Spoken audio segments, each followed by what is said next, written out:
Estamos ao vivo. Oi, gente. Boa tarde. Como é que vocês estão? Vocês estão bem? Hoje estou iniciando mais uma live do capítulo 9 do livro Eu e Minha Boca Grande, de Joyce Meyer. E hoje estamos no capítulo 9. Pessoal, eu queria deixar uma observação. Quem ainda não leu esse livro, quem pensa em comprar futuramente para estar lendo, eu aconselho a você ler ele ao lado de uma Bíblia. Por quê? Todo livro, cada parágrafo ela cita um versículo. E é muito bom, porque para você que está buscando um crescimento espiritual, esse livro vai te ajudar muito, porque está tudo pautado ali na palavra de Deus. E isso é maravilhoso. E ela aqui no capítulo 9, ela nos incentiva e ela pede para a gente ler o capítulo 58 de Isaías, porque você vai ter uma noção mais clara sobre o jejum verdadeiro, que ela diz aqui. Bora iniciar o capítulo 9. Deixa eu desativar os comentários para focar aqui. E ela inicia com um versículo que está em Isaías 58, capítulo 58, versículo 4. O título do capítulo 9 é O Jejum Inclui a Língua. Isaías 58 é uma porção poderosa da palavra que nos ensina o que Deus considera o verdadeiro jejum. Sugiro que você leia o capítulo inteiro neste ponto, antes de continuar a leitura. Aí para você ler o capítulo 58 de Isaías para você entender mais claramente. Mas ela cita aqui alguns versículos, eu vou estar lendo também. Tem um subtítulo assim: É isto que você chama de jejum? Aí ela cita o capítulo 58, versículo 5. Seria este o jejum que escolhi? Que o homem um dia aflige a sua alma? Incline a sua cabeça como um junco e estenda debaixo de si pano de saco e cinza?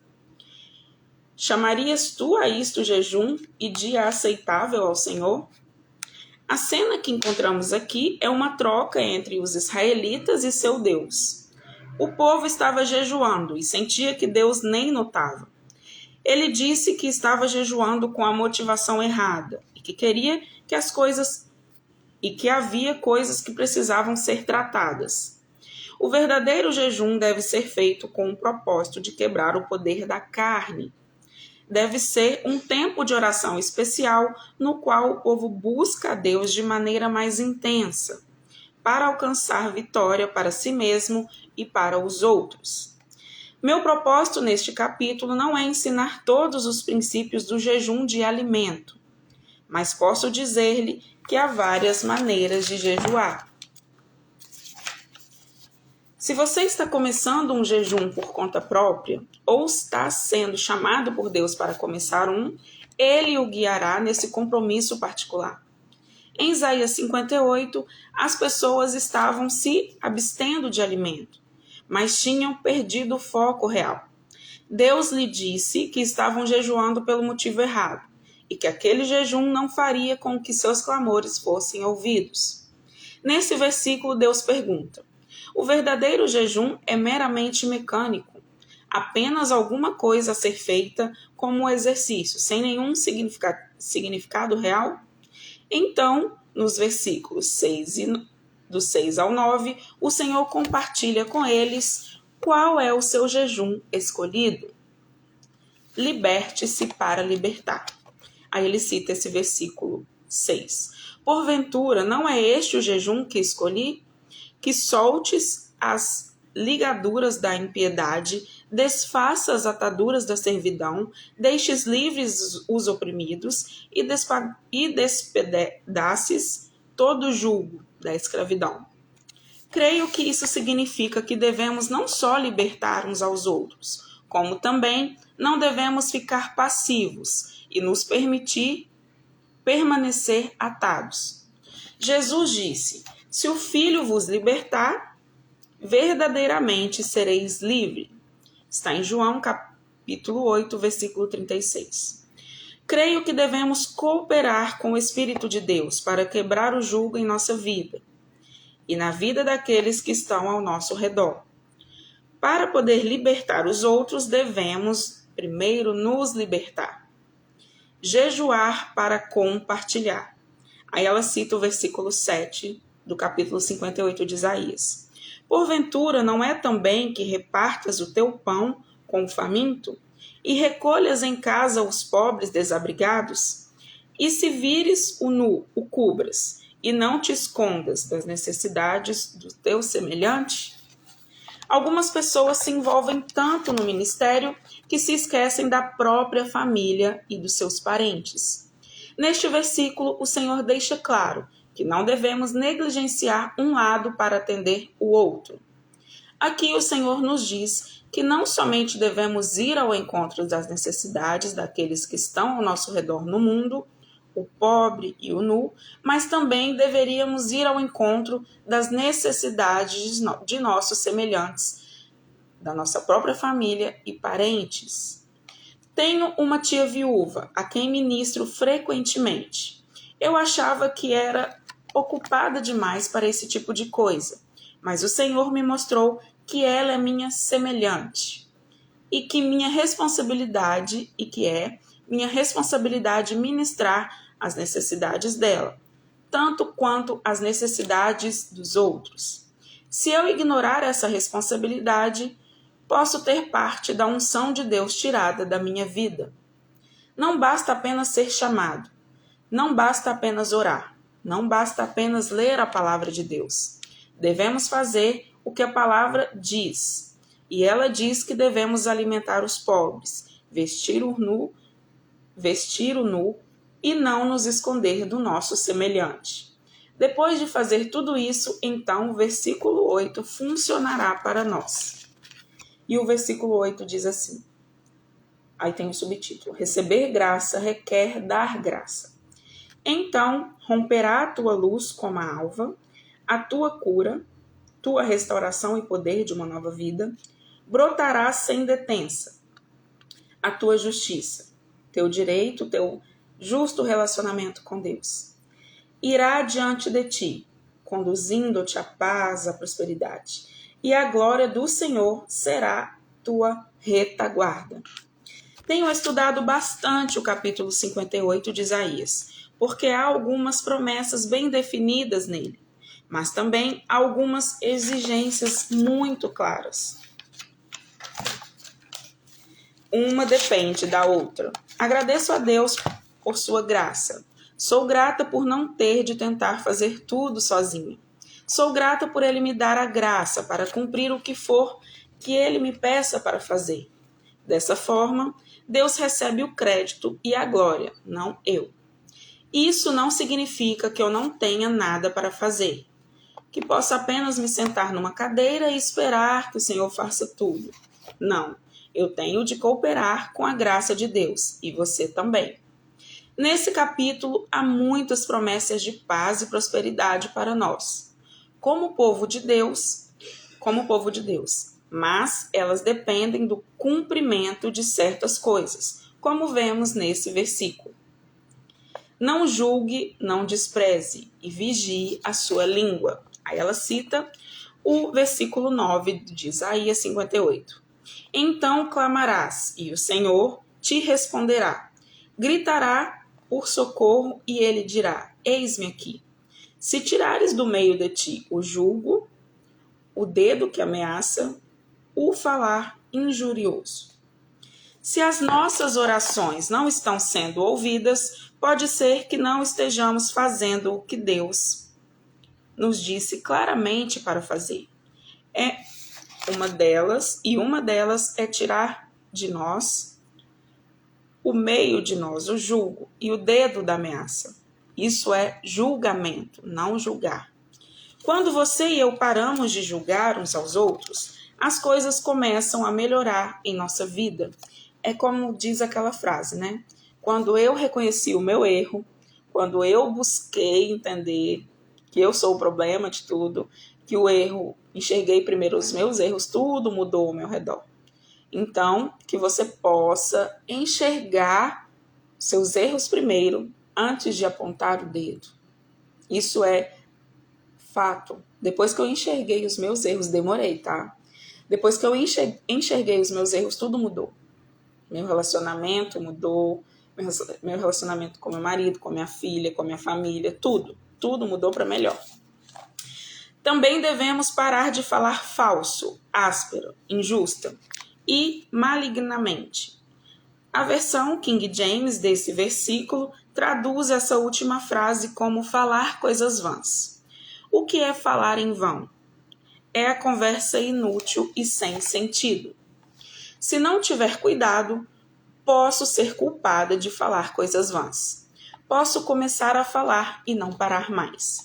Às vezes, em minha vida pessoal e em meu ministério, falo desde a hora em que me levanto até a hora que eu vou dormir. Há momentos em que já falei tanto que eu fico enjoada e de cabeça quente. Fico mental e fisicamente exausta. Sabe o que o Senhor me diz sobre isso? Ele diz: a razão de estar tão cansada o tempo todo é porque você fala demais. Então fiz o que esse versículo diz e aprendi a controlar a minha fala. Como ministro do Evangelho, fui chamada para o serviço de Sua Majestade, o Rei, como embaixadora real. E esse versículo está em 2 Coríntios, capítulo 5, versículo 20. As pessoas exigem e esperam que eu exerça um controle cuidadoso sobre as minhas palavras. O mesmo é verdade para você e para todos que servem ao Senhor.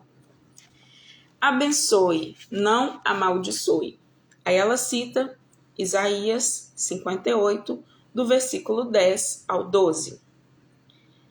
Que promessas maravilhosas! Quando é que você e eu podemos esperar que todas essas bênçãos do Senhor venham sobre nós e nos cubram?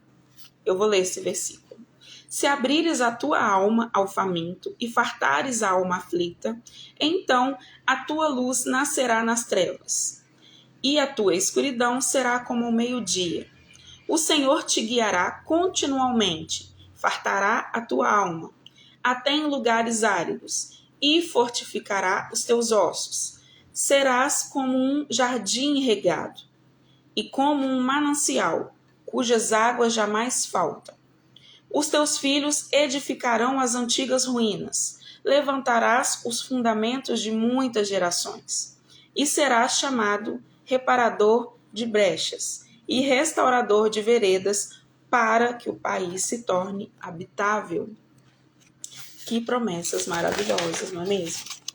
Quando paramos de julgar uns aos outros e abandonamos toda forma de expressão inútil, falsa, áspera, injusta, má, devemos parar de esperar que Deus derrame suas bênçãos sobre nós enquanto derramamos maldições sobre os assuntos. Não vale a pena? Aí ela cita, esse capítulo é todo pautado em Isaías 58. Aí ela cita o versículo 13, 14. Se desviares o pé de profanar o sábado e de cuidar dos teus próprios interesses no meu santo dia, se chamares ao sábado, deleitoso e santo dia do Senhor, digno de honra, e honrares não seguindo os teus caminhos, não pretendendo fazer a tua própria vontade, nem falando palavra vãs, então te deleitarás no Senhor. Eu te farei cavalgar sobre os altos da terra, e te sustentarei com a herança de Jacó, teu pai, porque a boca do Senhor o disse. Basicamente, o que o Senhor está dizendo nessa passagem é: se você realmente quer desfrutar das minhas bênçãos, não fique por aí fazendo suas próprias coisas. Ao contrário, descubra o que eu quero que você faça. E então faça. Não busque o seu próprio prazer, mas busque em primeiro lugar a minha vontade. Não fale suas próprias palavras vãs, mas fale minhas palavras poderosas, porque elas não voltam vazias, sem produzir nenhum efeito. Esse versículo está em Isaías 55, 11. Se realmente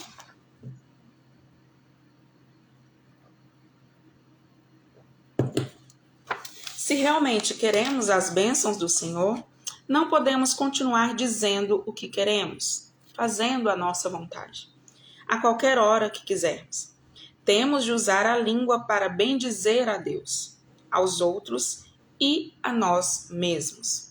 Temos de levar as bênçãos de Deus à nossa igreja, à nossa casa, ao nosso trabalho, à nossa sociedade. Precisamos tanto pregar às pessoas quanto viver dignamente diante delas. Não devemos exalar mau cheiro, mas exalar um aroma suave e agradável aos outros e a Deus. O Senhor me disse: não cheire mal, exale o bom perfume. Exale o fruto do Espírito, que é a bondade, benignidade, amor, alegria, paz e todos os outros frutos. Enquanto vivemos, há um aroma que exala de nós. Embora não sintamos um cheiro, o Senhor sente. Ele tem um nariz muito sensível.